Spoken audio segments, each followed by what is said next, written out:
Welcome everybody to Quick Flip Friday. This is AZ Crypto with my partner, Mr. FOMO. Please smash that like button. Please subscribe. We're gaining viewers. We want to get as many subscribers as possible. Please tell your friends and family about our show. And this is one of the most exciting days of the week. It's Quick Flip Friday, Mr. FOMO. I was lucky enough to flip a coin earlier this week in CRV, so I'm happy about that. But let's see if we can make some magic happen today. I'm going to let you go first because you have, I think, a great pick. It was in our draft, and it seems like it's in a great place. Now, granted, remember we talked about quick flip. This is all also based on the fact that BTC is not going to take a big dump. And right now, signs are BTC is fairly healthy. Remember, we hit 39.6 Monday. We're in the 42 to 43 range right now. So I think we're okay. I think, I don't know if we're going to go up to 45 or 46 anytime soon, but sideways is good enough for some of these strong projects. So what do you got for us today? It's one of my old favorites. One of my first coins that I ever bought was VeChain, the supply chain management company. Great partnerships, Louis Vuitton, BMW, McDonald's China, Walmart China. I mean, they're cozy with the country of China, the government.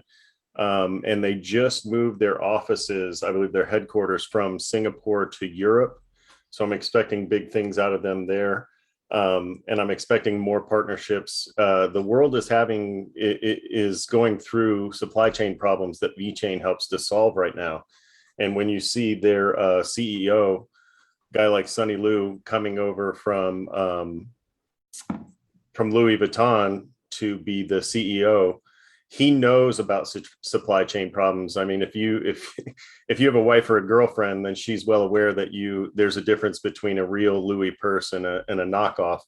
And through their NFTs, through their RFID, through their near field scanning, there's a lot of things they have going for them. Even with food products, they can track the temperature all the way through the supply chain, so you can be sure that there's no bacteria growth or anything wrong with your food when it gets to you. It tracks from farm to table, really. And that's important to a lot of people these days. But VeChain right now, the market cap is just 6.79 billion. So that's low for them. The price is in the 7 cent range. Again, low for them. I think that's way undervalued. And I think that can easily pop up a cent, maybe even more. I think you can get maybe 1 to 2 cents easily out of VeChain maybe in the next week. So I think that's the play for me for this week, and I expect it to at least get a penny out of it. Now, remember, we're talking about maybe quick flip. Could be a day if you're fortunate, but it could be a week. You might have to hold on for 2 weeks, depending on the action of BTC. But most experts are saying a BTC tomorrow might have a decent day.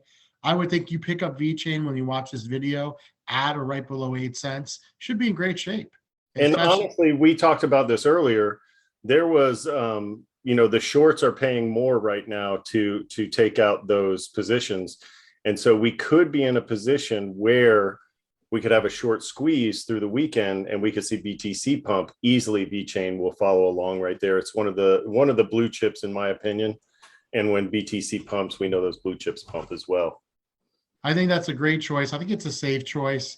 Again, with these quick flips, don't expect a 2 or 3x if you're planning on selling for the next 3 or 4 days. But we nailed one last week. You nailed one this week. I got what did I pick last week? Well, you got Rarible. Now, Engine at the time was 220, went up to 260. If you took profits, you're okay. It's gone back down to the 240 range.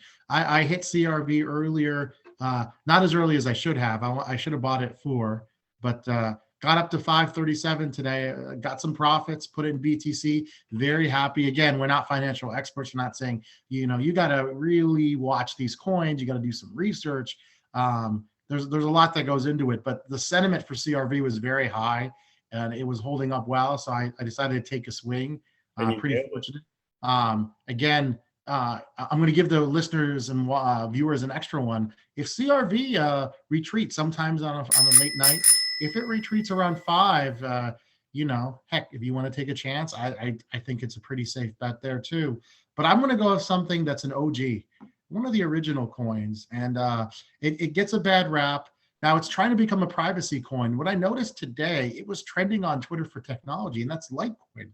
Litecoin's coming in right now at $144.95. We've got a market cap only of 10.6 billion. Now that's not small, but for a project that big, it's been much higher before. Earlier this year, it hit 413.81. It was just recently at 200 before BTC really went into decline. But there was a lot. It was trending on Twitter, and I noticed that. I wasn't looking for it, so I was kind of surprised. Apparently, a lot of whales have been accumulating Litecoin the past few weeks. Very interesting. It's a great gateway. You talked about USDC being a gateway. A lot of people buy Litecoin when they first get into crypto. And so if BTC starts going on a run, let's say we do get to 46, 47, there, Mr. FOMO, we're going to see a little bit of FOMO into the market. And, you got to remember some of these small exchanges like Webull and Robinhood that are that have stocks that have a little bit of crypto, they all have Litecoin. That's a great point. I love the tactic you used this week, going from Curve. The market sentiment was very high on Curve this week. You took advantage of it when it was in the 4s, sold it when it was in the 5s.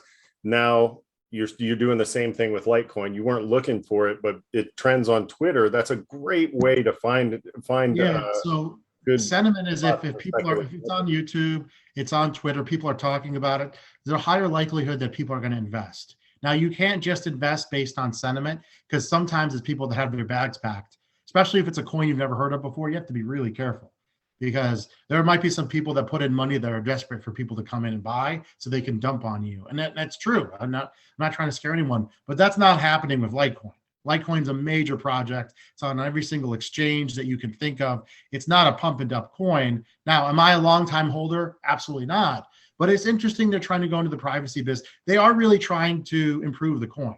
So I'll say that. It's kind of the stepchild kind of a BTC, not really that respected. A lot of people like to make fun of it. But remember, quick flip, you don't have to be married to these coins. That's the beauty. You see a coin, you think the sentiment's going up, you think the rise.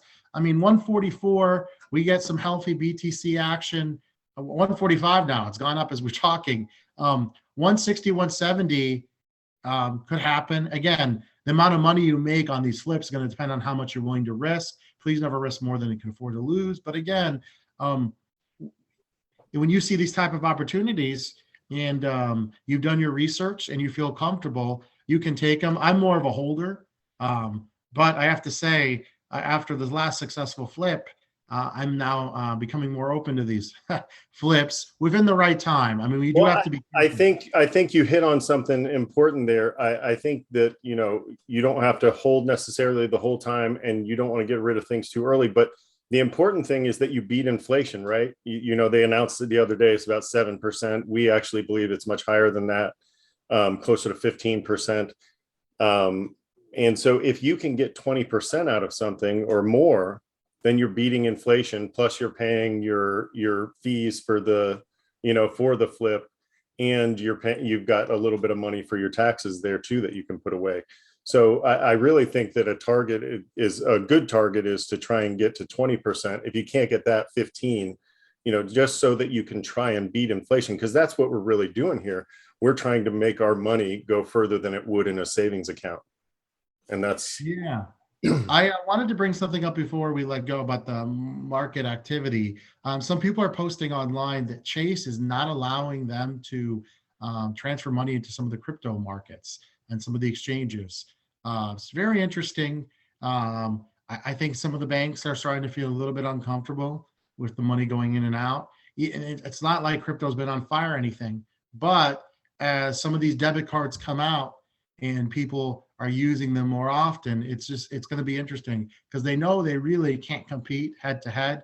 So we're not going to spend an entire episode on this today, but it's going to be interesting to see what the banks do, because there is a lot of opportunity in crypto. We talked about USDC with 9%.